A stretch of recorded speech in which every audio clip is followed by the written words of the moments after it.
जय हिंद साथियों। आज हम लोग top 100 questions of daily current affairs करेंगे 12 फरवरी 2025 के। आपके सामने क्वेश्चन है, what is the main objective of Operation Devil Hunt. Options हैं to arrest student protesters, option B to dismantle pro Hasina forces, option C to suppress anti government protest, option D to support Sheikh Hasina's return. तो इसका सही answer है option B to dismantle pro Hasina forces. तो आपको पता होगा कि ऑपरेशन डेविल हंट लॉन्च किया गया है कहाँ पे। ऑपरेशन डेविल हंट लॉन्च किया गया है बांग्लादेश में, और इसका ऑब्जेक्टिव क्या है, टू अटैक या to dismantle pro Hasina forces. जितनी भी प्रो हसीना गैंग्स हैं उनको क्या करना, उनके ऊपर क्रैक डाउन करना, जितने भी लॉयलिस्ट हैं फॉर्मर प्रधानमंत्री former prime minister of Bangladesh Sheikh Hasina के। तो ये बात आपको याद रखनी है। नेक्स्ट क्वेश्चन है आपके सामने, who is leading the interim government of Bangladesh during operation Devil Hunt. तो ऑपरेशन डेविल हंट के दौरान इंटरिम गवर्नमेंट कौन लीड कर रहा है बांग्लादेश में, ये आपसे पूछा गया था। ये तो आसान क्वेश्चन है, आप बता लेंगे। ऑप्शन ए है शेख हसीना, ऑप्शन बी है जहांगीर आलम चौधरी, ऑप्शन सी है मोहम्मद यूनुस और ऑप्शन सी है अब्दुल हामिद। तो इसका सही आंसर है ऑप्शन सी मोहम्मद यूनुस। ठीक है, मोहम्मद यूनुस लीड कर रहे हैं इंटरिम गवर्नमेंट ऑफ बांग्लादेश। इसमें जो एक नाम बहुत इंपॉर्टेंट है ये है जहांगीर आलम चौधरी। जहांगीर आलम चौधरी जो है, इनकी देखरेख में, इनके क्या कहते हैं, इनके अंडरटेकिंग में ये जो ऑपरेशन डेविल हंट कंडक्ट किया जा रहा है, ये इन्हीं के देखरेख में, इन्हीं यही ऑपरेशन लीड कर रहे हैं जहांगीर आलम चौधरी। तो ये भी आप याद रखिएगा, ऑपरेशन डेविल हंट किसने लीड किया है, तो जहांगीर आलम चौधरी ने। नेक्स्ट क्वेश्चन है आपके सामने, which Indian organization signed an MOU with South Korea's KOTI for logistics collaboration. Logistics में कोलैबोरेट करने के लिए किस इंडियन ऑर्गेनाइजेशन ने पार्टनरशिप की है साउथ कोरिया की कोटी के साथ।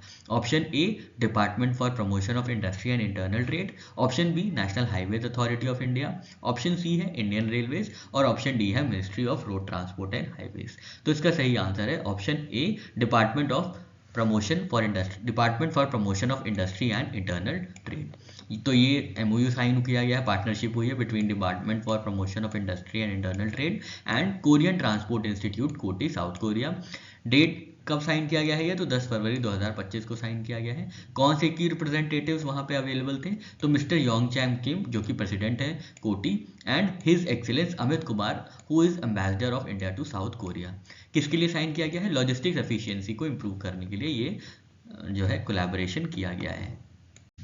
नेक्स्ट क्वेश्चन है आपके सामने, where was this MOU between DPIIT and KOTI sign. तो कोटी और Department of Promotion for Internal Industry and Trade के बीच ये जो साइन हुआ है, समझौता हुआ है Korean institute of transport, Korean transport institute के बीच, तो ये कहाँ पे हुआ था। ऑप्शन ए है new Delhi India, option B है Seoul South Korea, option C है Sejong National Research Complex South Korea, option D है मुंबई इंडिया। सही आंसर है option C Sejong National Research Complex South Korea में ये साइन किया गया था, जो पार्टनरशिप हुई है बिटवीन कोटी एंड डीपीआईआईटी। 10 जनवरी को ये साइन किया गया था। नेक्स्ट क्वेश्चन है आपके सामने, what is the theme of 14th fisheries and aquaculture forum 2025। आपके ऑप्शंस हैं blue economy and sustainable development, option B है advancing fisheries through innovation, option C है greening the blue growth in Asia Pacific, option D है climate resilient fisheries management. तो इसका सही answer है option C greening the growth in Asia Pacific. तो आपको याद रखना है 14वां संस्करण हो रहा है Asian Fisheries and aquaculture forum का, और ये होगा 12 फरवरी से 14 फरवरी 2025 के बीच, और इसकी थीम है greening the blue growth in Asia and Pacific. ठीक है, greening the blue growth in Asia and Pacific. Next question है आपके सामने, where will 14th Asian Fisheries and aquaculture Forum be held. तो आपको अभी देखा था, हम लोग ने इसकी थीम देखी थी, अब आपसे पूछा जा रहा है इसका वेन्यू। 14th एशियन फिशरीज और एक्वाकल्चर फोरम कहाँ पे होल्ड किया जा रहा है, कहाँ पे होस्ट किया जा रहा है। ऑप्शन ए है कोची इंडिया, ऑप्शन बी है Seoul South Korea, option C है बैंकॉक थाईलैंड, ऑप्शन डी है न्यू दिल्ली इंडिया। तो इसका सही आंसर है option D New Delhi India में ये होस्ट किया जा रहा है 14th Asian Fisheries and aquaculture Forum, जिसकी अभी हमने थीम देखी थी greening the blue growth in Asia Pacific. कहाँ पे लॉन्च किया, कहाँ पे होस्ट किया जा रहा है, आईसीएआर के कन्वेंशन सेंटर न्यू दिल्ली में ये होस्ट किया जा रहा है। नेक्स्ट क्वेश्चन है, when did India previously host this aquaculture forum, fisheries and aquaculture forum. तो आपके ऑप्शंस हैं, ऑप्शन ए 2001 चेन्नई में होस्ट किया गया था aquaculture fisheries forum, option B 2007 Kochi में, ऑप्शन सी 2011 मुंबई में और ऑप्शन डी 2015 बेंगलुरु में। तो इसका सही आंसर है ऑप्शन बी, कोच्चि में होस्ट किया गया था 2007 में ये Asian Fisheries and aquaculture forum India द्वारा। ठीक है, तो ये आपको याद रखना है कि इंडिया जो है दूसरी बार होस्ट कर रहा है। इससे पहले 2007 में कोच्चि में होस्ट कर चुका है Asian Fisheries and aquaculture forum. India दूसरी बार ये होस्ट कर रहा है और India world second largest producer है फिश एंड एक्वाकल्चर प्रोडक्ट्स का। थीम हमने यहाँ पे देख ली, वेन्यू देख लिया, डेट्स देख ली। नेक्स्ट क्वेश्चन आपके सामने, who will be the chief guest at closing ceremony of 14th Asia fisheries and aquaculture forum. ठीक है, तो आपको बताना है चीफ गेस्ट क्लोजिंग सेरेमनी में कौन होंगे 14th Asia fisheries and aquaculture forum के। आपके ऑप्शंस हैं, option A George Kurian, option B Bhagirath Choudhary, option C B Mastan Rao और ऑप्शन डी अमिताभ कांत। तो इसका सही आंसर है ऑप्शन बी, भागीरथ चौधरी जी जो होंगे चीफ गेस्ट होंगे क्लोजिंग सेरेमनी में। तो ये आपको याद रखना है। क्लोजिंग सेरेमनी कब सेलिब्रेट की जाएगी, तो 14 फरवरी 2025 को क्लोजिंग सेरेमनी होस्ट की जाएगी, ऑब्जर्व की जाएगी।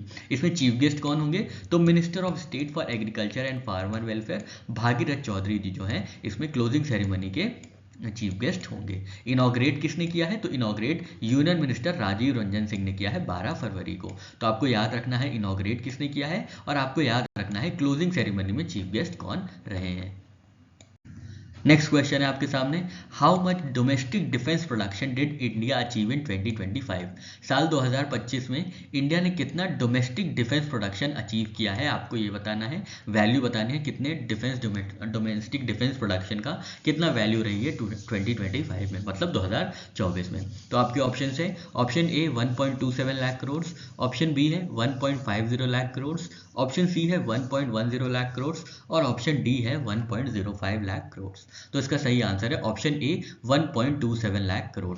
तो इंडिया ने अचीव किया है domestic defence production 1.27 lakh crore का। ठीक है, 1.27 लाख करोड़ का इंडिया ने अचीव किया है डोमेस्टिक डिफेंस प्रोडक्शन। ठीक है, ये किसने अनाउंस किया था, ये union defence minister Rajnath Singh ने अनाउंस किया था। तो आपको ये फिगर याद रखनी है 1.27 लाख करोड़ की। नेक्स्ट क्वेश्चन आपसे पूछ रहा है, what is the theme of defence ministers conclave at Aero India 2025। तो एरो इंडिया में जो डिफेंस मिनिस्टर्स कॉन्क्लेव होगी उसकी थीम क्या रखी गई है, आपको ये बताना है। एरो इंडिया 2025 में डिफेंस मिनिस्टर्स कॉन्क्लेव की थीम क्या होगी। ऑप्शन ए है defence innovation and technological advancement, option B है global cooperation in defence manufacturing, option C है building resilience through international defence and global engagement और ऑप्शन डी है enhancing air dominance through strategic partnerships. तो इसका सही answer है option C, building resilience through international defence and global engagement, जिसका short form हो जाता है ब्रिज। तो आपको याद रखना है कि जो थीम होगी डिफेंस मिनिस्टर्स कॉन्क्लेव की उसका नाम होगा bridge, building resilience through international defence and global engagement. ये कहाँ पे होगी, ये एरो इंडिया 2025 में होगी। कहाँ पे वेन्यू है एरो इंडिया 2025 का, तो ये बेंगलुरु इंडिया में जो है होस्ट किया जा रहा है एरो इंडिया 2025। ये यलहंका एयरफोर्स स्टेशन जो कि बेंगलुरु में, वहाँ पे जो है ये एरो इंडिया 2025 होस्ट किया जा रहा है। नेक्स्ट क्वेश्चन है आपके सामने, which Indian aircraft will be prominently featured at Aero India 2025। तो कौन सा इंडियन एयरक्राफ्ट प्रोमिनेंटली फीचर किया जाएगा एरो इंडिया 2025 में। आपके ऑप्शन थे A Rafale, option B LCA Tejas, option C Sukhoi 30 MKI, option D MiG-21 Bison. तो इसका सही आंसर है ऑप्शन बी LCA तेजस। तो LCA तेजस को क्या किया जाएगा, शोकेस किया जाएगा, फीचर किया जाएगा एरो इंडिया 2025 में। ठीक है, कौन कौन सा, LCA Mark 1 जो कि लाइट कॉम्बैट एयरक्राफ्ट है और LCA Tejas featured in live flight demonstration. तो LCA Mark 1 और LCA तेजस को क्या किया गया है, इंडियन एयरक्राफ्ट ऐसे हैं जिनको शोकेस किया गया है। तो आपको याद रखना है एरो इंडिया 2025 जो कि बेंगलुरु में होस्ट किया जा रहा है उसमें इंडिया की तरफ से LCA Mark 1 और LCA तेजस को फीचर किया जा रहा। नेक्स्ट क्वेश्चन है आपके सामने, who among the following took a flight in LCA Tejas, light combat aircraft Tejas में वो कौन लोग थे जिन्होंने फ्लाइट भरी थी, आपको बताना है एरो इंडिया 2025 में। आपके ऑप्शन है general Upendra Dwivedi and AP Singh, option B है Bipin Rawat and RKS Bhadauria, option C है Rajnath Singh and DRDO chief, और ऑप्शन डी है Amit Shah and air marshal VR Chaudhari. तो इसका सही आंसर है option A general Upendra Dwivedi and AP Singh. तो आपको याद रखना है आर्मी चीफ जो है जनरल उपेंद्र द्विवेदी और air chief marshal AP Singh ने आपस में मिलके ये मिलिट्री ऑफिशियल्स हैं जिन्होंने फ्लाई किया था, उड़ाया था एलसीए तेजस को एरो इंडिया 2025 में। तो ये आपको याद रखना है। नेक्स्ट क्वेश्चन है what is the primary goal of amending India civil liability nuclear damage act और एटॉमिक एनर्जी एक्ट। तो इन दोनों एक्ट्स को क्यों अमेंड किया जा रहा है आपको ये बताना है।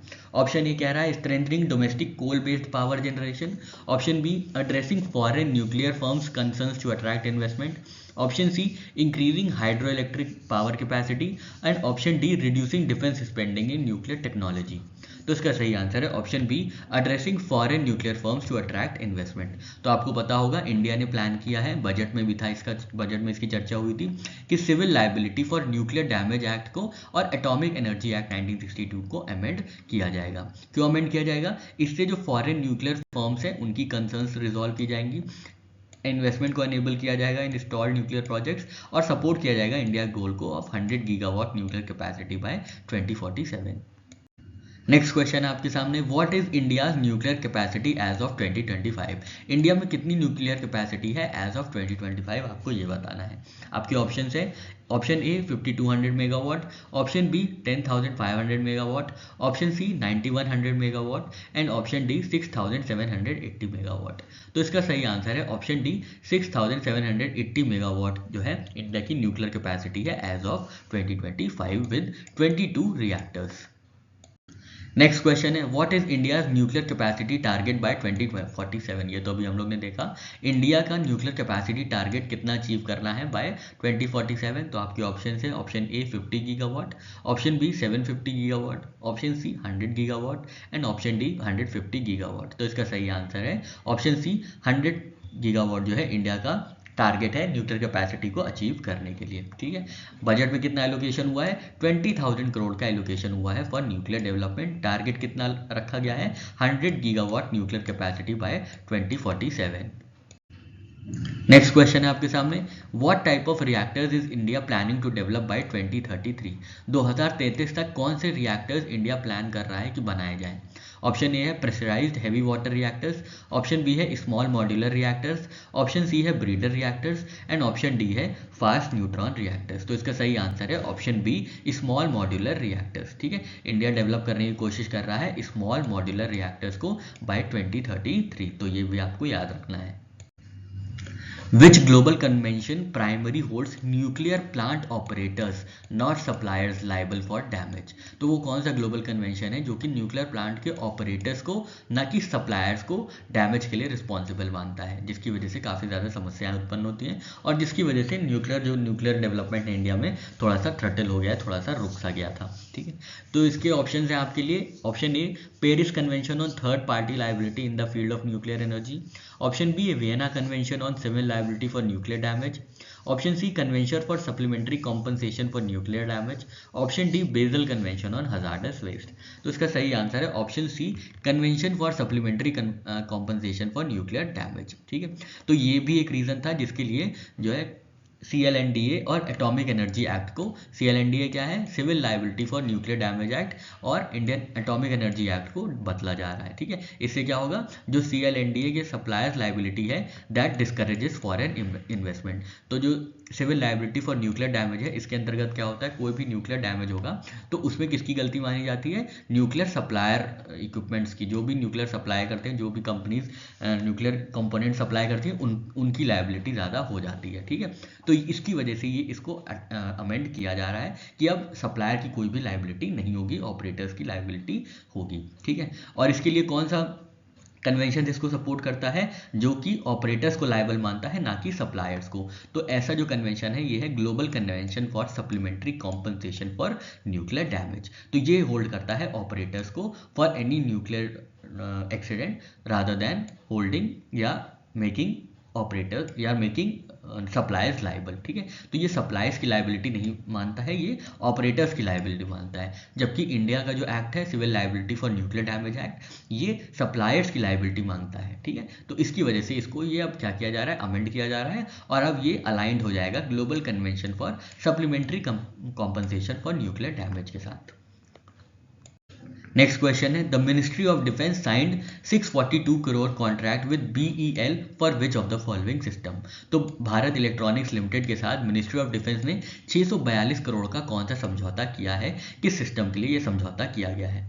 तो ऑप्शन ए है EON 42 रेडार सिस्टम के लिए, option B EON 51 electro optical fire control system के लिए, ऑप्शन सी है ब्रह्मोस मिसाइल सिस्टम के लिए, या ऑप्शन डी है INS विक्रांत नेविगेशन सूट के लिए। तो इसका सही आंसर है option B EON 51 electro optical fire control system के लिए मिनिस्ट्री ऑफ डिफेंस ने 642 करोड़ का कॉन्ट्रैक्ट साइन किया है भारत इलेक्ट्रॉनिक्स लिमिटेड के साथ। कहाँ पे साइन किया गया है, न्यू दिल्ली इंडिया में ये साइन किया गया है, ठीक है। इसके अंतर्गत 28 EON 51 electro optical fire control system जो है सप्लाई किए जाएंगे मिनिस्ट्री ऑफ डिफेंस को, जो कि इंडियन नेवी इस्तेमाल करेगी, ठीक है। इस कॉन्ट्रैक्ट की वैल्यू कितनी है, तो 642 करोड़ का कॉन्ट्रैक्ट वैल्यू है। किसके साथ किया गया है, भारत इलेक्ट्रॉनिक्स लिमिटेड के साथ ये किया गया है।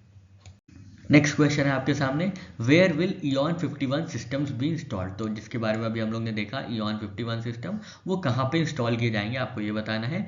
ऑप्शन ए है 10 फ्रिगेट्स एंड 2 डिस्ट्रॉयर्स में, ऑप्शन बी है 11 new generation offshore patrol vessels and 3 cadet training ships में, ऑप्शन सी है एयरक्राफ्ट कैरियर्स INS विक्रमादित्य और INS विक्रांत में, ऑप्शन डी है 5 सबमरीन्स ऑफ स्कॉर्पियन क्लास में। तो इसका सही आंसर है option B 11 new generation offshore patrol vessels और 3 कैडेट ट्रेनिंग शिप्स में EON 51 सिस्टम को डिप्लॉय किया जाएगा। और इसको किस कैटेगरी के अंदर प्रोक्यूर किया जा रहा है मिनिस्ट्री ऑफ डिफेंस द्वारा, तो by Indian IDDM indigenously design developed and manufactured category के अंदर इसको कवर किया जा रहा है, प्रोक्यूर किया जा रहा है। कॉन्ट्रैक्ट की value 642 crore, ministry of defence और भारत इलेक्ट्रॉनिक्स लिमिटेड के बीच ये समझौता साइन किया गया है न्यू दिल्ली इंडिया में, और इसका इस्तेमाल इंडियन नेवी करेगी। नेक्स्ट क्वेश्चन देखते हैं, where was para archery Asian cup 2025 हेल्ड। तो 2025 में पैरा आर्चरी एशियन कप कहाँ पे होस्ट किया गया था। आपके ऑप्शंस हैं, option A New Delhi India में, ऑप्शन बी जकार्ता इंडोनेशिया में, ऑप्शन सी कुआलालंपुर मलेशिया में, ऑप्शन डी बैंकॉक थाईलैंड में। तो इसका सही आंसर है ऑप्शन डी बैंकॉक थाईलैंड में होस्ट किया गया था para archery Asia cup 2025। Dates थी फरवरी 2 से फरवरी 11 2025 के बीच। याद रखना है लोकेशन बैंकॉक थाईलैंड है। How many medals did India win at para archery Asia cup 2025। Para archery Asia cup 2025 में जो कि बैंकॉक थाईलैंड में होस्ट किया गया था, उसमें इंडिया ने कितने पदक जीते हैं, कितने मेडल्स जीते हैं, आपको ये बताना है। ऑप्शन ए है 9, ऑप्शन बी है 10, ऑप्शन सी है 12, ऑप्शन डी है 15। तो इसका सही आंसर है 12, ठीक है। 12 पदक जीते हैं, 12 मेडल जीते हैं, जिसमें से 6 गोल्ड, 3 सिल्वर और 3 ब्रोंज जीते हैं इंडिया ने। नेक्स्ट क्वेश्चन है, which Indian Archer one both gold and silver medal in para archery Asian cup 2025। तो किस इंडियन आर्चर ने दोनों पदक जीते हैं, गोल्ड मेडल और सिल्वर मेडल दोनों ही जीते हैं। आपके ऑप्शन है A Rakesh Kumar, option B Shyam Sundar Swami, option C Harvinder Singh, option D Adil Mohammad Nazir Ansari. तो इसका सही आंसर है ऑप्शन बी श्याम सुंदर स्वामी जी ने दोनों ही गोल्ड और सिल्वर मेडल जीते हैं पैरा आर्चरी एशिया कप 2025 में। तो आपको याद रखना है गोल्ड मेडलिस्ट भी श्याम सुंदर स्वामी हैं और सिल्वर मेडलिस्ट भी श्याम सुंदर स्वामी जी हैं। नेक्स्ट क्वेश्चन है आपके सामने, how many members were in India's para archery contingent. तो इंडिया की पैरा आर्चरी कंटिजेंट में कितने मेंबर्स गए थे, कितने स्पोर्ट्स पर्सन गए थे, आपको ये बताना है। ऑप्शन ए है 20, ऑप्शन बी है 25, ऑप्शन सी है 27, ऑप्शन डी है 30।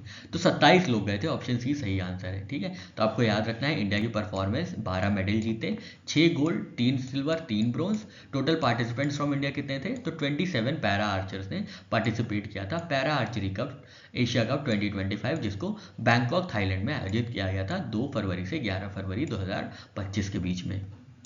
नेक्स्ट क्वेश्चन है, how many events were featured in para archery Asia cup 2025। तो पैरा आर्चरी एशिया कप में कितने इवेंट्स फीचर किए गए थे, आपको ये बताना है। ऑप्शन ए है 9, option B 10, option C 11, option D 12। तो इसका सही आंसर है ऑप्शन सी 11, ठीक है। 11 इवेंट्स जो थे 11 इवेंट्स टूर्नामेंट में फीचर किए गए थे, आपको ये याद रखना है। इंडिया की परफॉर्मेंस 12 मेडल जीते, 6 गोल्ड, 3 सिल्वर, 3 ब्रोंज। कहाँ पे हुआ है ये? बैंकॉक, थाईलैंड में। नेक्स्ट क्वेश्चन है what was India's final standing in the medal tally of para archery Asia cup 2025। तो पैरा आर्चरी एशिया कप 2025 में इंडिया का कौन सा स्थान था, इंडिया की कौन सी फाइनल स्टैंडिंग थी, आपको ये बताना है। ऑप्शन ए फर्स्ट प्लेस थी, ऑप्शन बी सेकेंड प्लेस थी, ऑप्शन सी थर्ड प्लेस थी, और ऑप्शन डी फोर्थ प्लेस थी। तो इसका सही आंसर है ऑप्शन ए फर्स्ट प्लेस थी। ठीक है, तो इंडिया ने टॉप किया था मेडल टैली में with 12 medals, 6 gold, 3 silver and 3 bronze in para archery Asia cup, जिसको बैंकॉक थाईलैंड में आयोजित किया गया था। डेट्स थी 2 फरवरी से 11 फरवरी 2025 के बीच में। इंडिया के टोटल पार्टिसिपेंट्स से 27 पैरा आर्चर्स और 11 events were featured in para archery Asia cup 2025। Next question है when is world Unani day observed. तो वर्ल्ड यूनानी डे कब ऑब्जर्व किया जाता है, आपको ये बताना है। आपके ऑप्शन है 10 जनवरी, ऑप्शन बी है 11 फरवरी, ऑप्शन सी है 15 मार्च, ऑप्शन डी है 5 अप्रैल। तो इसका सही आंसर है ऑप्शन बी 11 फरवरी। ठीक है, 11 फरवरी को होस्ट किया जाता है वर्ल्ड यूनानी डे, और इस बार वर्ल्ड यूनानी डे 2025 11 फरवरी 2025 को ही ऑब्जर्व किया गया है। नेक्स्ट क्वेश्चन है world Unani day commemorates the birth anniversary of which Unani scholar. तो यूनानी डे किसको श्रद्धांजलि समर्पित करता है, कौन से यूनानी स्कॉलर को श्रद्धांजलि समर्पित करते हुए ये दिन, ये यूनानी डे ऑब्जर्व किया जाता है। आपके ऑप्शन है option A Hakim Syed Zilullah Rahman, option B Ibn Sina, option C Hakim Ajmal Khan, option D Hippocrates. तो इसका सही आंसर है ऑप्शन सी हकीम अजमल खान के लिए। ठीक है, तो वर्ल्ड यूनानी डे 2025 जो कि 11 फरवरी को हर साल ऑब्जर्व किया जाता है, ये क्या कमोमोरेट करता है, तो ये कमोमोरेट करता है birth anniversary of Hakim Ajmal Khan and promote the Unani system of medicine. ठीक है, नेक्स्ट क्वेश्चन है what is the theme of World Unani Day 2025। तो अभी हमने देखा वर्ल्ड यूनानी डे 2025 11 फरवरी को ऑब्जर्व किया गया था, किसके लिए? To कमोमोरेट birth anniversary of Hakim Ajmal Khan. और इस बार की थीम क्या है, आपको ये बताना है। थीम के ऑप्शन हैं option A traditional healing through Unani practices, option B है Unani medicine and its modern applications, option C globalising Unani medicine, और option D innovations in Unani medicine for integrative health solutions a way forward. तो इसका सही answer है option D innovations in medicine for integrative health solutions and way forward. तो ये लंबी चौड़ी इसकी थीम है, याद रखिएगा, यूनानी डे की, जिसको सेलिब्रेट किया जाता है 11 फरवरी 2025 को सेलिब्रेट किया गया है इस बार। नेक्स्ट क्वेश्चन है where was the first World Unani Day celebrated in 2017। तो दुनिया में पहली बार वर्ल्ड यूनानी डे 2017 में सेलिब्रेट हुआ था, तो ये कहाँ पे सेलिब्रेट हुआ था, आपको ये बताना है।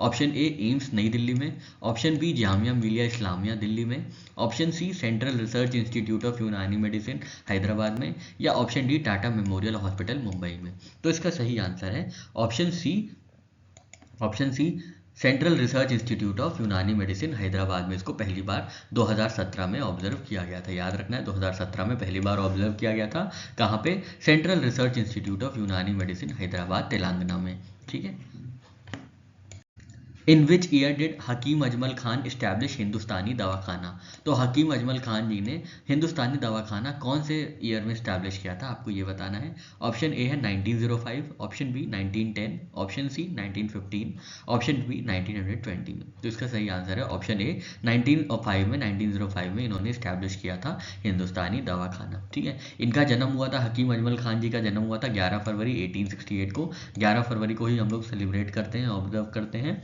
वर्ल्ड यूनानी डे, और 1868 को इनका जन्म हुआ था दिल्ली में। ठीक है, और ये पहले चांसलर थे जामिया मिलिया इस्लामिया यूनिवर्सिटी के, और की फाउंडर भी थे जामिया मिलिया इस्लामिया के, और इन्होंने हिंदुस्तानी दवाखाना को इस्टेब्लिश किया था इन 1905। साथ ही साथ इन्होंने आयुर्वेदिक एंड यूनानी तिब्बी कॉन्फ्रेंस इस्टेब्लिश किया था 1910 में to oppose British attempts to ban indigenous medicine. ठीक है, नेक्स्ट क्वेश्चन है when is Safer internet Day observed.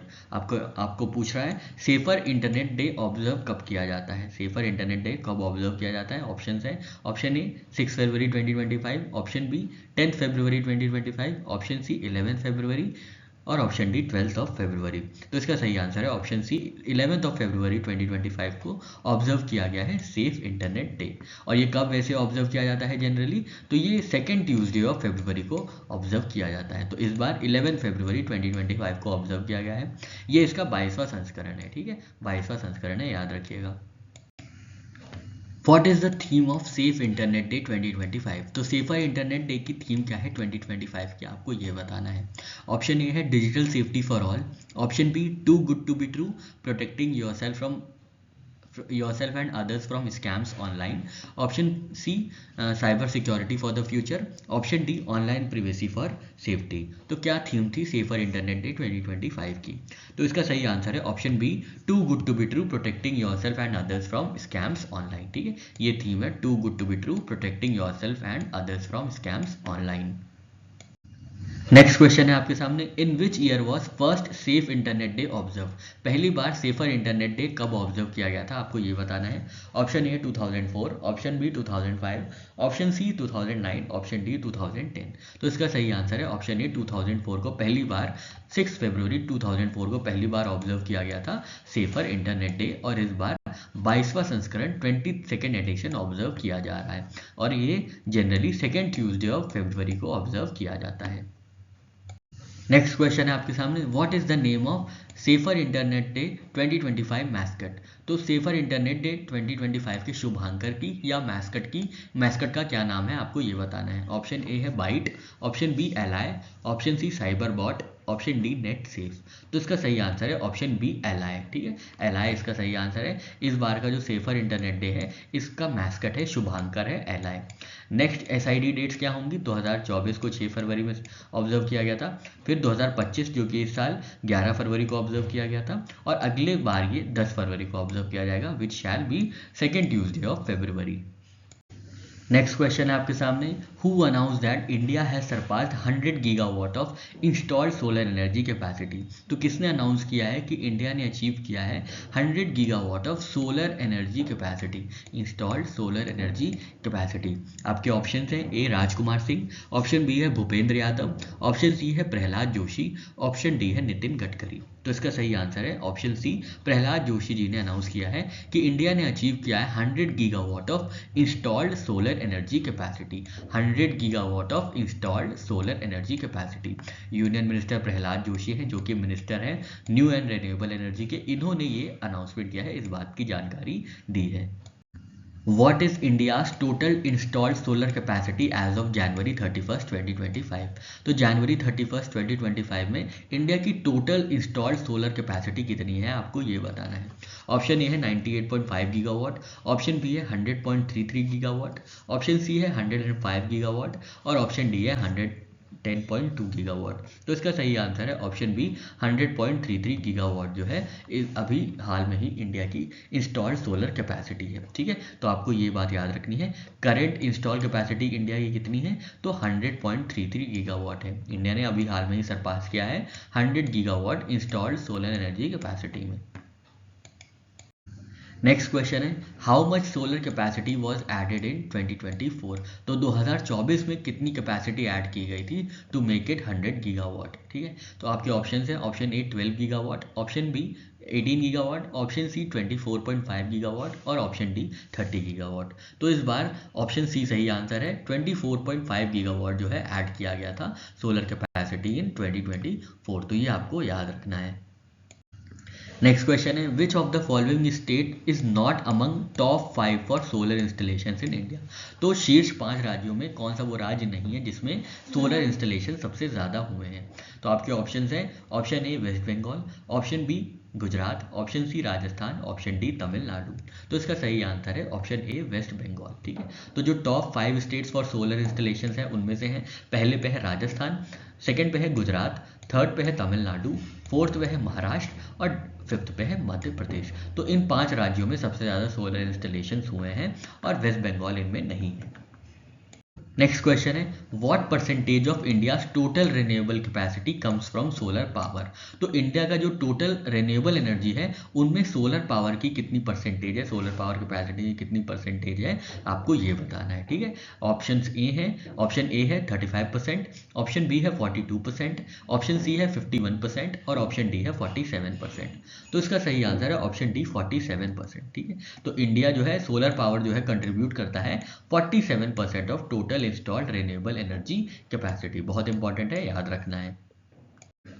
Next question है how much roof top solar capacity was installed in 2024। तो अभी हमने क्या देखा था, हमने टोटल सोलर कैपेसिटी इन 2024 देखी थी जो कि लगभग 24 गीगावाट थी, लेकिन अब पूछा है रूफ टॉप सोलर कैपेसिटी कितनी इंस्टॉल की गई है 2024 में। तो आपके ऑप्शन है option A 2.5 gigawatt, option B 3.7 gigawatt, option C 4.9 gigawatt 4.59 gigawatt और ऑप्शन डी है 5.2 गीगावाट। तो इसका सही आंसर है ऑप्शन सी 4.59 गीगावाट जो है roof top solar capacity install की गई है। तो आपको याद रखना है roof top solar growth India में 2024 में कितनी हुई है, तो ये 4.59 गीगावाट की हुई है। ठीक है, 4.59 गीगावाट की हुई है और सोलर कैपेसिटी ऐड कितनी हुई है 24 में, तो ये 24.5 गीगावाट हुई है। ठीक है, ग्रोथ कितनी हुई है सोलर कैपेसिटी में बिटवीन 2014 टू 2025, तो ये 3450% की ग्रोथ हुई है, बहुत बेहतरीन।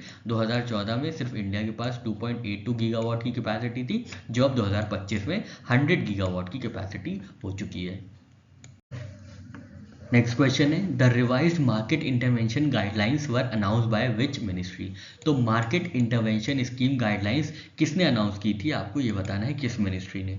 ऑप्शन ए है ministry of finance, option B है ministry of agriculture and farmer welfare, option C है ministry of rural development, option D है मिनिस्ट्री ऑफ कंज्यूमर अफेयर्स। तो इसका सही आंसर है option B ministry of agriculture and farmer welfare. ठीक है, याद रखना है ministry of agriculture and farmer welfare ने अनाउंस किया है revised market intervention scheme guidelines in the month of February 2025।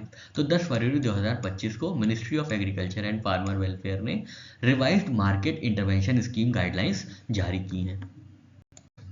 Next question है what is the primary objective of market intervention scheme. तो मार्केट इंटरवेंशन स्कीम जिसको हाल में ही ministry of agriculture and farmer welfare ने announce किया था, वो इनकी प्राइमरी ऑब्जेक्टिव क्या है, आपको ये बताना है। ऑप्शन ए है provide crop insurance to farmers, option B ensure price stability for non perishable crops, option C prevent distress sales of perishable agricultural commodities, option D offer subsidies on chemical fertilisers. तो इसका सही answer है option C prevent distress sale of perishable agriculture commodities. तो जितनी भी perishable agriculture commodities हैं जैसे tomatoes हैं, पोटैटोज हैं, वेजिटेबल्स हैं, फ्लावर्स हैं, उनके लिए उनको बचाने के लिए मार्केट इंटरवेंशन स्कीम लाई गई थी। ठीक है, 2018 में ये लाई गई थी। नेक्स्ट क्वेश्चन है under new revise guidelines market intervention scheme is now component of which scheme. तो अब मार्केट इंटरवेंशन स्कीम जो है रिवाइज गाइडलाइंस के अंतर्गत किस स्कीम का पार्ट हो गई है, किस स्कीम का कंपोनेंट हो गई है मार्केट इंटरवेंशन स्कीम। तो आपके ऑप्शन है ऑप्शन ए प्रधानमंत्री कृषि सिंचाई योजना, ऑप्शन सी प्रधानमंत्री अन्नदाता आय संरक्षण अभियान पीएम आशा, ऑप्शन सी राष्ट्रीय कृषि विकास योजना और ऑप्शन डी प्रधानमंत्री किसान सम्मान निधि। तो इसका सही आंसर है ऑप्शन बी प्रधानमंत्री अन्नदाता आय संरक्षण अभियान के अंतर्गत अब मार्केट इंटरवेंशन स्कीम को इंटीग्रेट कर दिया गया है। ठीक है, तो यहाँ पे लिखा हुआ है market intervention scheme is now a component of प्रधानमंत्री अन्नदाता आय संरक्षण अभियान। पीएम आशा लॉन्च किया गया था 2018 में to provide price insurance for pulses oil seeds and copra. PM Aasha का एलोकेशन बजट में कितना हुआ है, 35,000 करोड़ रुपए का हुआ है 2024 से 2026 तक। ठीक है, याद रखना है ये। नेक्स्ट क्वेश्चन है what is the cost sharing ratio between central and state governments for MIS implementation in most states. तो मार्केट इंटरवेंशन स्कीम को इम्प्लीमेंट करने के लिए कॉस्ट शेयरिंग रेशियो क्या होगा between central and state government. तो आपके ऑप्शन है ऑप्शन ए 60:40 का, ऑप्शन बी है 75:25 का, ऑप्शन सी है 50-50 का या option D 100% funded by central government. तो इसका सही आंसर है ऑप्शन सी 50-50 का रेशियो रहेगा, कॉस्ट रेशियो रहेगा। तो आपको ये बात याद रखनी है। ठीक है, मार्केट इंटरवेंशन स्कीम क्या है, तो ये एडॉक स्कीम है for horticulture and perishable agriculture commodities. कौन इंप्लीमेंट करता है, तो department of agriculture and corporation, ministry of agriculture and farmer welfare इसको इंप्लीमेंट करती है। पर्पस क्या है, अभी हमने देखा कि पेरिशेबल एग्रीकल्चर कमोडिटीज के प्राइस डिस्टर्स को बचाना, cost sharing between central and state government है तो 50-50 फॉर मोस्ट स्टेट्स, और 70:25 जो है कॉस्ट शेयरिंग रेशियो है between centre and north east states. Next question है which condition must be met for market intervention scheme to be implemented under revise guidelines. तो revise guidelines के अंतर्गत ministry market intervention scheme को कब implement किया जाएगा। Option A है at least 5% reduction in market prices, option B है minimum 10% reduction in market prices compare to last normal season, option C है 15% reduction in selling prices of crops, option C D है 20% increase in production value. तो इसका सही answer है option B minimum 10% reduction in market prices compare to last normal season. तो अगर जो prices हैं, जो भी पेरिशेबल कमोडिटीज़ जैसे कि सब्जियां हैं, फ्रूट्स हैं, इनके जो प्राइसेस हैं 10% से कम हो जाते हैं पिछले साल के कंपैरिजन में, तो क्या होगा, तब ये मार्केट इंटरवेंशन स्कीम लागू की जाएगी, जिसके अंतर्गत सरकार जो है सारे जो भी फल फ्रूट हैं, वेजिटेबल्स हैं, उनको खरीद लेगी सरकार फार्मर से, ताकि उनको अपना जो भी प्रोडक्ट है वो डिस्ट्रेस सेल ना करना पड़े और सड़कों पे ना फेंकना पड़े। आपने कई बार देखा होगा टमाटर 2 रुपये किलो हो जाता है, प्याज 4 रुपये किलो हो जाती है, जिसकी वजह से जो फार्मर्स हैं वो अपना सारा सामान सड़कों पे फेंक देते हैं। तो ऐसे सिचुएशंस को बचाने के लिए मार्केट इंटरवेंशन स्कीम को लागू किया जाता है। और ये कब लागू किया जाएगा, जब जो प्राइस है, जो मार्केट प्राइसेस है वो 10% तक रिड्यूस हो जाएंगे compare to last normal season. तो ये आपको बहुत इंपॉर्टेंट है, याद रखना है कि ये कब होंगे, जब when market prices fall by minimum of 10% compare to last normal season, तब जाके मार्केट इंटरवेंशन स्कीम जो है इम्प्लीमेंट किया जाता है। नेक्स्ट क्वेश्चन है आपके सामने, what is the new procurement limit under revised MIS guidelines. तो रिवाइज्ड मार्केट इंटरवेंशन स्कीम के अंतर्गत प्रोक्यूरमेंट लिमिट कितनी होगी, नई प्रोक्यूरमेंट लिमिट कितनी है, आपको ये बताना है। तो इसके ऑप्शन है, option A 10%, option B 15%, option C 20% और ऑप्शन डी 25%। तो इसका सही आंसर है ऑप्शन डी 25%। ठीक है, 25% की क्रॉप्स तक अब क्या किया जा सकता है, सरकार द्वारा प्रोक्यूर किया जा सकता है। पहले ये था 20%, अब इसको बढ़ा के कर दिया गया है रिवाइज गाइडलाइंस के अंतर्गत 25%। तो आपको दोनों परसेंटेज याद रखने हैं, पहले ये 20% प्रोक्यूर किया जाता था सरकार द्वारा, और अब इसको बढ़ा के 25% कब कर दिया गया है। ठीक है, और इसके अंतर्गत क्या होगा, state can now directly transfer difference between market intervention price and selling price into farmer bank account instead of physical procurement. ठीक है, तो अब जो 25% प्रोक्यूर होगा, बाकी जो भी होगा उसको कैसे मैनेज किया जाएगा, उसको ऐसे डील किया जाएगी कि जो भी डिफरेंस है बिटवीन मार्केट इंटरवेंशन प्राइस और सेलिंग प्राइस, वो जो डिफरेंस है वो जो है फार्मर्स के अकाउंट्स में डायरेक्टली ट्रांसफर कर दिया जाएगा। तो ये बात आपको याद रखनी है। नेक्स्ट क्वेश्चन है आपके सामने, what is the full form of IRIS in the context of ISRO's latest semiconductor chip. तो इसरो के लेटेस्ट सेमीकंडक्टर चिप के कॉन्टेक्स्ट में IRIS का फुल फॉर्म क्या है, आपको ये बताना है। ऑप्शन ए है Indian RISC V integration system, option B है integrated RISC V information system, option C Indian research institute for semiconductors, option D indigenous RISC V microprocessor for space application. तो इसका सही answer है option D indigenously RISC V microprocessor for space applications. ठीक है, तो यहाँ पे ये ऑप्शन बी आंसर गलत दिया हुआ है, यहाँ पे जो है ऑप्शन डी राइट आंसर होगा। ठीक है, ऑप्शन डी राइट आंसर होगा, और इसको इसरो ने लॉन्च किया है। ठीक है, इसरो ने लॉन्च किया है IRIS indigenous RISC V microprocessor for space applications. Next question है, which existing microprocessor project is IRIS chip derive from. तो IRIS जो चिप अभी हमने देखी वो कौन से माइक्रो प्रोसेसर प्रोजेक्ट से डिराइव होती है, आपको ये बताना है। ऑप्शन ए है परम, ऑप्शन बी है शक्ति, ऑप्शन सी है चंद्रयान, ऑप्शन डी है भारत सिलिकन। तो इसका सही आंसर है ऑप्शन बी शक्ति। ठीक है, तो शक्ति क्या है, शक्ति माइक्रो प्रोसेसर प्रोजेक्ट है जिसके अंतर्गत आइरिस को डेवलप किया गया है। आइरिस का full form indigenous RISC V microprocessor for space applications, और रिस्क वी क्या है, तो ये आर्किटेक्चर यूज्ड है। इसका फुल फॉर्म क्या है या इसका ऑब्जेक्टिव क्या है, open source instruction set architecture ISA। ठीक है, तो ये भी आप याद रखिएगा। नेक्स्ट क्वेश्चन है, which organisation collaborated with ISRO to design IRIS chip. तो IRIS चिप को डिजाइन करने के लिए इसरो ने किसके साथ, किस एंटिटी के साथ कोलैबोरेट किया है, आपको ये बताना है।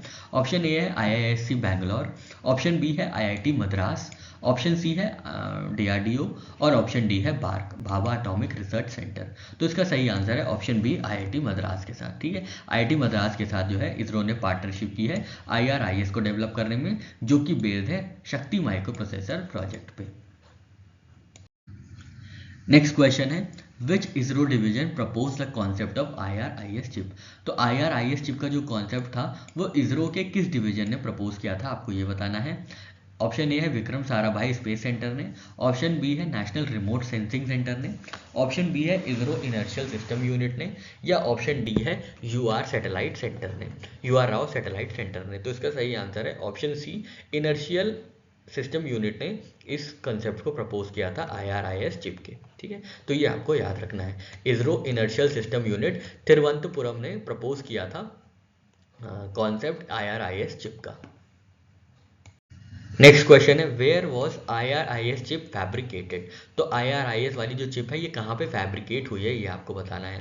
आपके ऑप्शन है, ऑप्शन ए भारत इलेक्ट्रॉनिक्स लिमिटेड बेंगलुरु में, ऑप्शन बी है ISRO space application centre Ahmedabad में, ऑप्शन सी है Tata advance system limited Hyderabad में, या ऑप्शन डी है सेमीकंडक्टर लेबोरेटरी चंडीगढ़ में। तो इसका सही आंसर है option D, semiconductor laboratory Chandigarh में इसको फैब्रिकेट किया गया है। देखिए क्या क्या चीज़ कहाँ कहाँ पे हुई है IRIS चिप को डेवलप करने के लिए।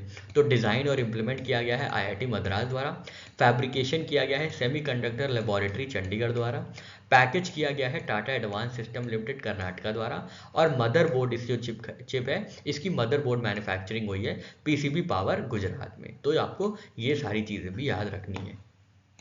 नेक्स्ट क्वेश्चन है who did Pankaj Advani defeat in the final of 2025 Indian snooker championship. Indian snooker championship 2025 में पंकज आडवाणी ने किसको हरा के ये खिताब जीता है। आपके ऑप्शन है, option A Aditya Mehta, option B है ब्रजेश दमानी, ऑप्शन सी है सौरभ कोठारी, ऑप्शन डी है गीत सेठी। तो इसका सही आंसर है ऑप्शन बी, ब्रजेश दमानी को हरा के पंकज आडवाणी ने 2025 की इंडियन स्नूकर चैंपियनशिप जीती है। और ये कहाँ पे खेला गया था, ये यशवंत क्लब में खेला गया था। ठीक है, ये बात आप याद रखिएगा। पंकज आडवाणी विनर रहे हैं, रनर अप रहे हैं ब्रजेश दमानी। नेक्स्ट क्वेश्चन है what did Pankaj Advani qualify for after winning Indian snooker championship. तो इंडियन स्नूकर चैंपियनशिप के बाद पंकज आडवाणी किस खेल के लिए क्वालिफाई कर गए हैं, अब किस इवेंट में वो पार्टिसिपेट करेंगे।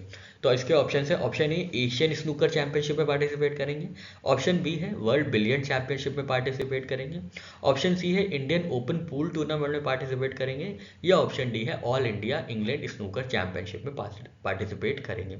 तो इसका सही आंसर है option A, snooker Asian snooker championship में पार्टिसिपेट करेंगे Pankaj Advani ji after winning Indian snooker championship 2025। ठीक है, तो he is qualified for Asian snooker championship जो कि 15 फरवरी 2025 को खेली जाएगी। ठीक है, तो ये बात आपको याद रखनी है। नेक्स्ट क्वेश्चन है who else from Indian snooker championship will compete in Asian snooker championship 2025। तो इंडियन स्नूकर चैंपियनशिप में और कौन कम्पीट करेगा एशियन स्नूकर चैंपियनशिप 2025 में अपार्ट फ्रॉम पंकज आडवाणी। तो आपके ऑप्शन है A Aditya Mehta, option B Geet Sethi, option C Brijesh Damani, option D Sourav Kothari. फिर से सही आंसर है ऑप्शन सी ब्रजेश दमानी। तो ब्रजेश दमानी जो कि हार गए थे पंकज आडवाणी से, तो पंकज आडवाणी और ब्रजेश दमानी दोनों ही क्वालिफाई कर गए हैं एशियन स्नूकर चैंपियनशिप में पार्टिसिपेट करने के लिए। नेक्स्ट क्वेश्चन है when did Gyalo Thondup pass away. Gyalo Thondup का निधन कब हुआ है, आपको ये बताना है। Option A February 12 2025, option B February 8 2025, option C February 9 2025, या ऑप्शन डी फरवरी 11 2025। तो इनका जो देहांत हुआ है ग्यालो थोंडुप जी का, ये 8 फरवरी 2025 को हुआ है। कहाँ पे हुआ है, ये कालिम्पोंग वेस्ट बंगाल में हुआ है, याद रखिएगा, बहुत ज़्यादा इंपॉर्टेंट है। और इनकी उम्र थी 97 वर्ष, 97 ईयर्स की उम्र में ग्यालो थोंडुप का निधन हुआ है। अभी आपको पता चलेगा ग्यालो थोंडुप हैं कौन। ठीक है, कहाँ पे डेथ हुई है, कालिम्पोंग वेस्ट बंगाल में डेथ हुई है, याद रखिएगा। नेक्स्ट क्वेश्चन है Gyalo Thondup was elder brother of which prominent figure. तो किस प्रोमिनेंट फिगर के ग्यालो थोंडुप जो हैं बड़े भाई होते हैं, आपको ये बताना है। Option A 10th Panchen Lama, option B 14th Dalai Lama, option C Chiang Kai Shek, option D Tenzing Norgay. तो ग्यालो थोंडुप जो हैं बड़े भाई हैं 14th दलाई लामा के, ठीक है। 14th दलाई लामा के ये बड़े भाई हैं, याद रखना है आपको, ग्यालो थोंडेव, जिनका 97 वर्ष की उम्र में निधन हो गया। कहाँ पे? कालिम्पोंग, वेस्ट बंगाल, इंडिया में, ठीक है। इनका जन्म हुआ था 1928 तिब्बत में, ठीक है। और ये एल्डर ब्रदर हैं 14th दलाई लामा के। नेक्स्ट क्वेश्चन है, in which year did Gyalo Thondup become an Indian citizen. तो इंडियन सिटीजनशिप कब मिली थी ग्यालो थोंडोव को, आपको ये बताना है। तो आपके ऑप्शंस हैं, option A 1959, option B 1952, option C 1949 और ऑप्शन डी है 1965। तो ग्यालो थोंडोव का जन्म जो हुआ था वो तिब्बत में हुआ था, पर ये वहाँ से आ गए थे, तिब्बत छोड़ के इंडिया में आ गए थे, और फिर इंडिया में इनको सिटीजनशिप मिली थी ऑप्शन बी 1952 में। तो ये बात आपको याद रखनी है, ठीक है। तो ये पहले तो तिब्बत में रहते थे, फिर 1939 में लासा मूव कर गए थे। इनकी एजुकेशन चाइना में हुई थी और मैरिज हुई थी, और फिर इन्होंने रिलोकेट किया था। इसके बाद से क्या हुआ था, नानजिंग 1949 में इन्होंने छोड़ दिया था and later settled in Kalimpong, India, ठीक है। इसके बाद इन्होंने 1952 में इनको क्या मिली थी, इनको इंडिया की सिटीजनशिप मिल गई थी। और इन्होंने फैसिलिटेट किया था दलाई लामा का एस्केप 1959 में आफ्टर फेल्ड तिब्बत अपराइजिंग। तो तिब्बत अपराइजिंग जो फेल हो गया था, वहाँ से दलाई लामा को निकालने का श्रेय इनको जाता है ग्यालो थोंडोव जी को। नेक्स्ट क्वेश्चन है, which state has been selected to host 39th national games in 2027। सबसे पहले आपको ये याद रखना है, नेशनल गेम्स का कौन सा संस्करण 2027 में होस्ट किया जाएगा, तो 39th एडिशन, 39th संस्करण होस्ट किया जाएगा नेशनल गेम्स का 2027 में।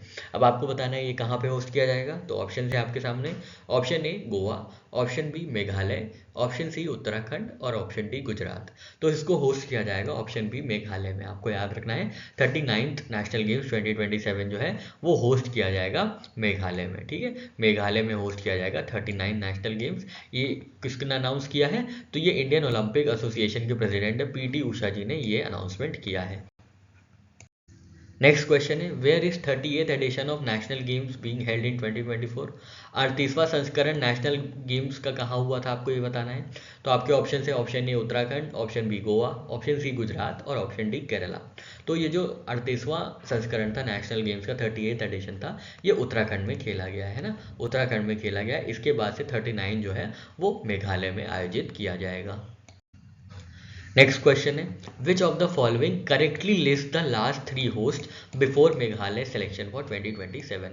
तो मेघालय सिलेक्शन के पहले नेशनल गेम्स को होस्ट करने की करेक्ट लिस्ट कौन सी है, आपको ये बताना है, ठीक है। तो ऑप्शन ए है केरला 2015 में होस्ट किया था, गुजरात 2022 में, गोवा 2023 में।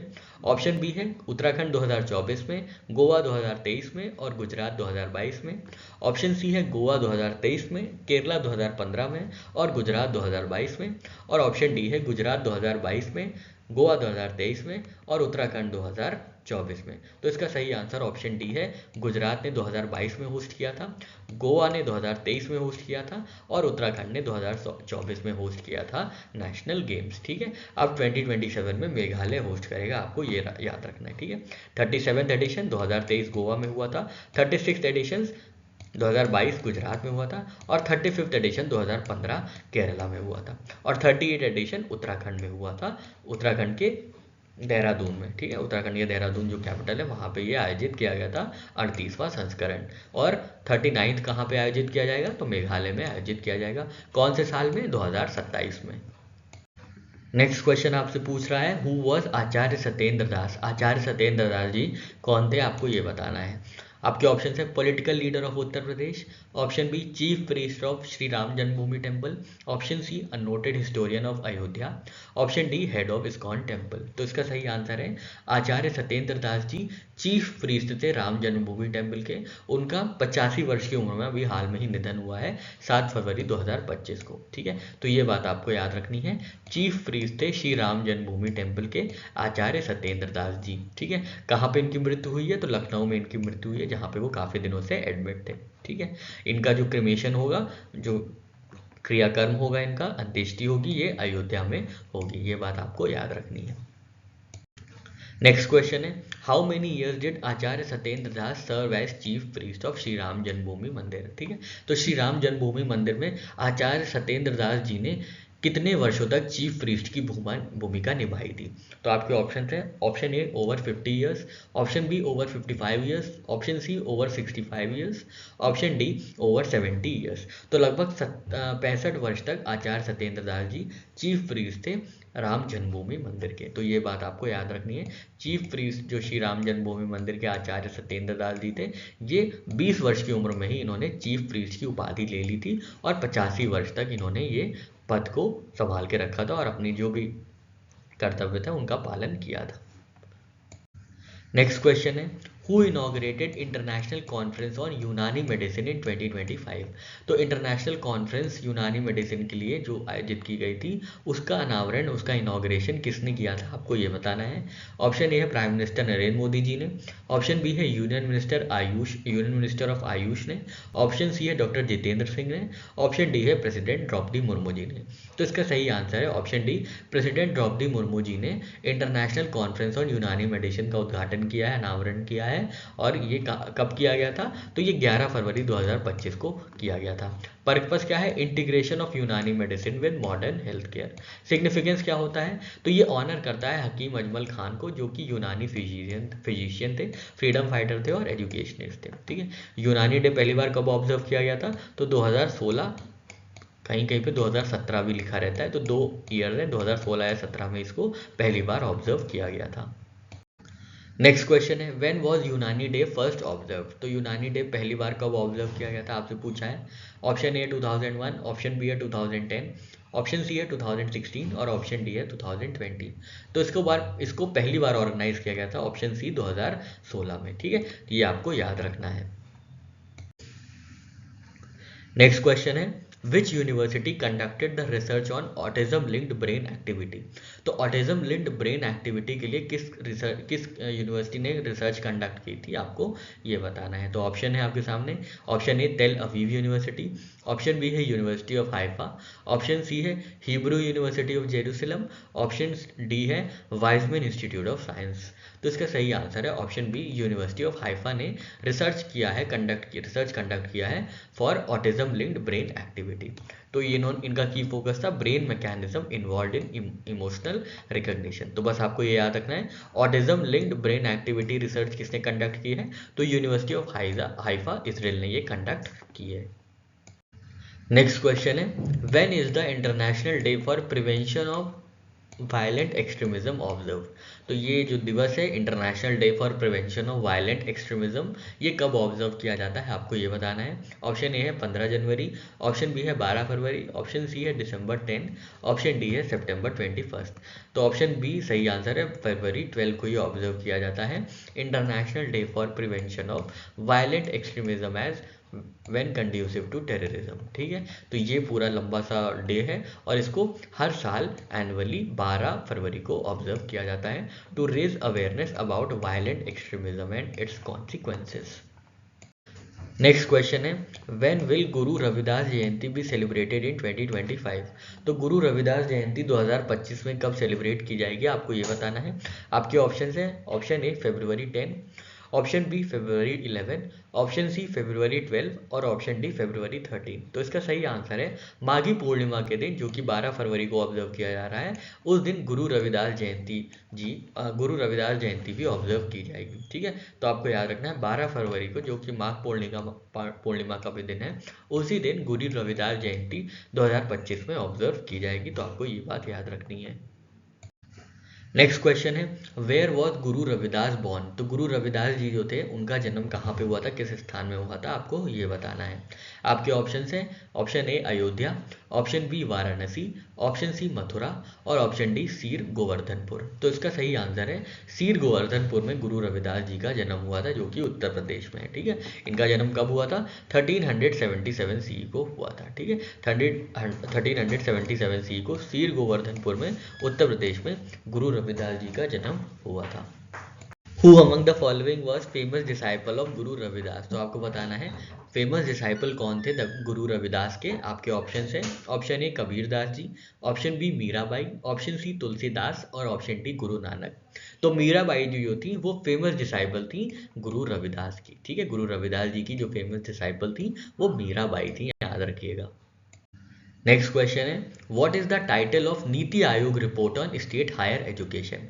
तो नीति आयोग ने अभी हाल में ही एक रिपोर्ट जारी की थी, टाइटल जारी किया था, रिपोर्ट जारी की थी on state higher education. State higher education पे नीति आयोग ने एक रिपोर्ट जारी की थी, तो उस रिपोर्ट का टाइटल क्या है आपको ये बताना है। तो ऑप्शन ए है expanding quality higher education through states and state public universities. Option B है strengthening higher education in India. Option C है नेशनल एजुकेशन ट्रांसफॉर्मेशन प्लान। और ऑप्शन डी है enhancing quality education in private institutions. तो इसका सही answer है option A, expanding quality education, quality higher education through universities and state public university, through states and state public universities. तो आपको ये बात याद रखनी है, क्या टाइटल है जो कि नीति आयोग की रिपोर्ट का है ऑन स्टेट हायर एजुकेशन। तो expanding quality higher education through states and state public universities इसका टाइटल है। नेक्स्ट क्वेश्चन है, what percentage of India's higher education is delivered through state public universities. तो नीति आयोग की जो रिपोर्ट है उसमें एक परसेंटेज बताया गया है, India's higher education is delivered through state public universities. तो वो कितना परसेंट है आपको ये बताना है, जिसके अंतर्गत क्या होता है, स्टेट पब्लिक यूनिवर्सिटीज के थ्रू हायर एजुकेशन डिलीवर की जाती है। तो आपके ऑप्शन है ए 50%, ऑप्शन बी है 60%, ऑप्शन सी है 80% और ऑप्शन डी है 90%। तो इसका सही आंसर है ऑप्शन सी, 80% जो हायर एजुकेशन है इंडिया की वो स्टेट पब्लिक यूनिवर्सिटीज़ के थ्रू डिलीवर की जाती है। तो ये बहुत अच्छा एक परसेंटेज है जिसको आप यूज़ कर सकते हैं और आपसे एग्जाम में भी पूछा जा सकता है। नेक्स्ट क्वेश्चन है, by which year is enrolment in state public universities projected to rise to 7 crore as per new education policy 2020। तो नीति आयोग की रिपोर्ट में बताया गया था कि 7 करोड़ तक एनरोलमेंट हो सकता है स्टेट पब्लिक यूनिवर्सिटीज़ में। तो वो कौन सा वर्ष था जब 7 करोड़ तक स्टेट पब्लिक यूनिवर्सिटीज़ में एनरोलमेंट हो सकता है, आपको ये बताना है। तो ऑप्शन ए है 2027 तक, ऑप्शन बी है 2030 तक, ऑप्शन सी है 2035 तक और ऑप्शन डी है 2040 तक। तो इसका सही आंसर है सी, ऑप्शन सी, 2035 तक जो है एनरोलमेंट जो है 7 करोड़ तक हो जाएगा। By 2035 enrolment in state public universities is projected to rise to 7 crore as per new education policy 2020। ठीक है, तो ये भी आप याद रखिएगा। नेक्स्ट क्वेश्चन है, when was Meher Baba competition 2 launched. तो मेहर बाबा कंपटीशन कब लॉन्च किया गया था आपको ये बताना है। आपके ऑप्शन है जुलाई 29 2024, ऑप्शन बी अप्रैल 6 2022, ऑप्शन सी 15 जनवरी 2023 या ऑप्शन डी अगस्त 15 2021। तो इसका सही आंसर है ऑप्शन बी अप्रैल 6 2022 को मेहर बाबा कंपटीशन लॉन्च किया गया था। ठीक है, मेहर बाबा कंपटीशन लॉन्च किया गया था 6 अप्रैल 2022 को, जो कि कंक्लूड हुआ 29 जुलाई 2024 को। ये जो मेहर बाबा कंपटीशन है ये इंडियन एयरफोर्स ने ऑर्गेनाइज किया था और इसका ऑब्जेक्टिव क्या था, स्वॉर्म ड्रोन बेस्ड सिस्टम को डेवलप करना for detecting foreign objects on aircraft operating services. इसको लॉन्च किसने किया था, तो ऑनरेबल डिफेंस मिनिस्टर जी ने मेहर बाबा कंपटीशन 2 को लॉन्च किया था। नेक्स्ट क्वेश्चन है, what was the primary objective of Mehar Baba competition 2। Option A है development of AI based combat drones, option B है creation of robotic ground vehicles, option C है development of swarm drone based system for detecting foreign objects on aircraft surfaces, option D है enhancing space based surveillance system. तो अभी हमने देखा option C जो है सही आंसर है, development of drone based system for detecting foreign objects on aircraft surface जो है ऑब्जेक्टिव है मेहर बाबा कॉम्पिटिशन 2 का। नेक्स्ट क्वेश्चन है, which ministry has launch culinary crafts and clicks moods and magic festival.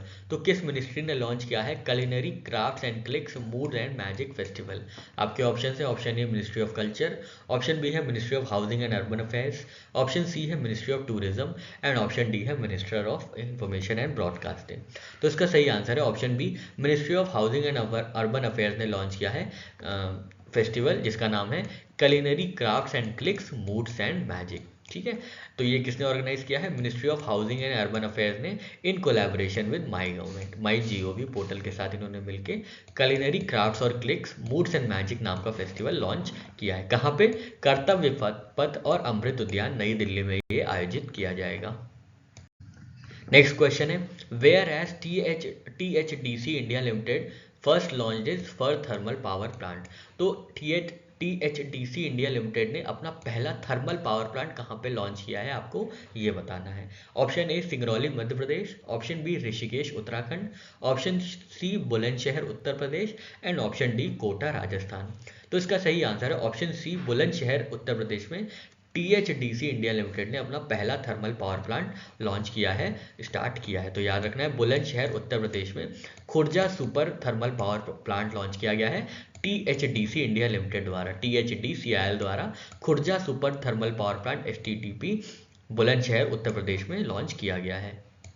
Next question है what is the total plant capacity of Khurja super power thermal power plant. तो Khurja super thermal power plant जिसको establish किया गया है THDCIL द्वारा, उसका total plant capacity कितनी है, आपको ये बताना है। ऑप्शन ए है 660 मेगावाट, ऑप्शन बी है 1320 मेगावाट, ऑप्शन सी है 2000 मेगावाट और ऑप्शन डी है 500 मेगावाट। तो इसका सही आंसर है ऑप्शन बी 1320 मेगावाट जो है super thermal power plant Khurja की कैपेसिटी है। ये कहाँ पे स्थित है, ये बुलंदशहर उत्तर प्रदेश में स्थित है, याद रखिएगा। नेक्स्ट क्वेश्चन है what is the primary coal source for Khurja super thermal power plant. तो Khurja super thermal power plant के लिए कोल का सोर्स क्या है, कोल का प्राइमरी सोर्स क्या है, आपको ये बताना है। आपके ऑप्शन है Jharia coal mine Jharkhand, option B है Talcher coal mines Odisha, option C है सिंगरैनी कोलफील्ड तेलंगाना और ऑप्शन डी है अमीलिया कोल माइन सिंगरौली मध्य प्रदेश। तो इसका सही आंसर है ऑप्शन डी सिंगरौली मध्य प्रदेश जो है अमीलिया कोल माइन, वहां से कोल सोर्स किया जाएगा Khurja super thermal power plant के लिए, जो कि स्थित है बुलंदशहर उत्तर प्रदेश में, जिसकी कैपेसिटी है 1320 मेगावाट। ठीक है, इन्वेस्टमेंट है 13,000 करोड़ का और लैंड एरिया है 1200 करोड़ एकड़ में फैला हुआ है। ये कोल सोर्स क्या है, अमीलिया कोल माइन सिंगरौली मध्य प्रदेश। ठीक है, तो यहाँ पे हम लोग ने THDCIL के Khurja super thermal power plant का पूरा चीज़ें पढ़ ली, सारी चीज़ें कवर कर ली इंक्लूसिवली अच्छे से। नेक्स्ट क्वेश्चन है इन 2025 when will Magh Purnima B observed. तो माघ पूर्णिमा कब ऑब्जर्व की जाएगी 2025 में, आपको ये बताना है। तो इसका सही आंसर है 12 फरवरी को माघ पूर्णिमा ऑब्जर्व की गई थी 2025 में। ठीक है, 12 फरवरी आज के दिन ये ऑब्जर्व किया गया है माघ पूर्णिमा को। ठीक है, नेक्स्ट क्वेश्चन है which app won bronze medal at global best M government award 2025। तो किस ऐप ने जीता है bronze medal at global best mobile government award 2025। तो ऐप का नाम आपसे पूछा गया है। आपके ऑप्शन है A access way, option B है government GovTech GOV tech, option C है मोबी GOV, ऑप्शन डी है स्मार्ट सिटी। तो इसका सही आंसर है ऑप्शन ए एक्सिस वे। तो एक्सिस वे जो है इंडिया का ऐप है जिसने ब्रोंज मेडल जीता है वर्ल्ड गवर्नमेंट समिट दुबई के event global best M government award 2025 में। प्रोजेक्ट का नाम क्या है, एक्सिस वे, जो कि AI पावर्ड ऐप है और इससे क्या होगा, एनहांस होगी mobile government services and promote social inclusion for people with disabilities. Next question है which institution did winners of global best MGOV award 2025 belong to. तो जो एक्सेस वे को अवार्ड मिला है, जो ऐप मिला है, वो किस इंस्टीट्यूट ने बनाया है जिसको global best mobile government award 2025 से ब्रोंज मेडल से सम्मानित किया गया है। तो आपके ऑप्शन है option A IIT Delhi, option B Maharaja Agrasen institute of new Delhi institute of technology new Delhi, option C BITS Pilani या option D university of Delhi. तो इसका सही आंसर है option B Maharaja Agrasen institute of technology new Delhi के स्टूडेंट्स ने एक्सेस वे को डेवलप किया है जिसको ब्रोंज पे मिला है। टेक्नोलॉजी कौन सी यूज हुई है, AI artificial intelligence augment reality और क्राउड सोर्स डेटा को यूज करके एक्सेस वे को डेवलप किया गया है by Maharaj Agrasen institute of technology new Delhi के स्टूडेंट्स द्वारा। नेक्स्ट क्वेश्चन है what is India's rank in corruption perception index 2024। तो इंडिया की कौन सी रैंक है करप्शन परसेप्शन इंडेक्स 2024 में, आपको ये बताना है। Option A 93rd, option B 96th, option C 93rd। अच्छा, दो जगह 93rd है तो यहाँ पे आप 91st कर लीजिए, 91st, या ऑप्शन डी 98th। तो इसका सही आंसर है ऑप्शन बी 96th। ठीक है, करप्शन परसेप्शन इंडेक्स जो कि ट्रांसपेरेंसी इंटरनेशनल निकालता है, इसमें इंडिया की रैंक है 96th। ठीक है, इंडिया की रैंक कितनी है, 96th है, याद रखिएगा। नेक्स्ट क्वेश्चन है what is India's score in corruption perception index 2024। तो अभी हमने इंडिया की रैंक देखी 96 थी, अब आपको ये बताना है कि इंडिया का स्कोर करप्शन परसेप्शन इंडेक्स में कितना है। तो आपके ऑप्शन है option A 39, option B 38, option C 40, option D 37। तो इसका सही आंसर है ऑप्शन बी 38 स्कोर है इंडिया का करप्शन परसेप्शन इंडेक्स में। रैंक 96 है, स्कोर कितना है 38 है। ठीक है, तो जो नीचे आ गया है 39 से 2023 में और 40 2022 में। ठीक, स्कोर कम होता जा रहा है, मतलब जो है हाईली करप्ट कंट्री होती जा रही है। ठीक है, तो क्योंकि 0 का मतलब होता है हाईली करप्ट ट्रांसपेरेंसी इंटरनेशनल के करप्शन परसेप्शन इंडेक्स में, और 100 मतलब वेरी क्लीन। तो 100 से 40 मतलब थोड़े से करप्ट थे, 39 थोड़े और करप्ट हुए, और इस बार 2024 में ज़्यादा करप्ट हो गए हैं। 96 रैंक है और 38 स्कोर है। नेक्स्ट क्वेश्चन है, which country is ranked first in corruption perception index 2024। तो कौन सी कंट्री रैंक 1 पे है करप्शन परसेप्शन इंडेक्स 2024 के में। इसका मतलब ये है कि कौन सी कंट्री में सबसे कम करप्शन है, ये नहीं कि सबसे ज़्यादा करप्शन। सबसे कम करप्शन कहाँ पे विटनेस किया गया है, कौन सी कंट्री में देखा गया है, आपको ये बताना है।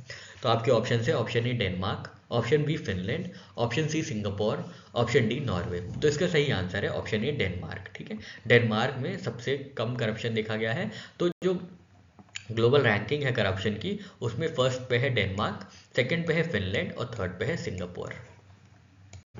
नेक्स्ट क्वेश्चन है, what is the global average CPI score as per 2020 report.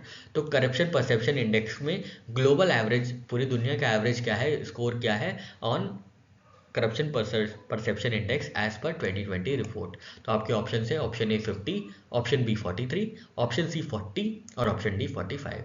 तो इंडिया का स्कोर हमने देखा 38 है, और वर्ल्ड का जो स्कोर है, ग्लोबल जो स्कोर है वो है ऑप्शन बी 43। ठीक है, तो आपको ये याद रखना है, इंडिया का जो स्कोर है वो ग्लोबल एवरेज से भी कम है, मतलब ग्लोबल में भी ग्लोबल लेवल पे भी इंडिया ज़्यादा करप्ट है ग्लोबल लेवल से। ठीक है, तो ग्लोबल एवरेज जो स्कोर है वो 43 है। ठीक है, वो ये आपको याद रखना है। नेक्स्ट क्वेश्चन है, what does Thai पूजम symbolize in Tamil Nadu.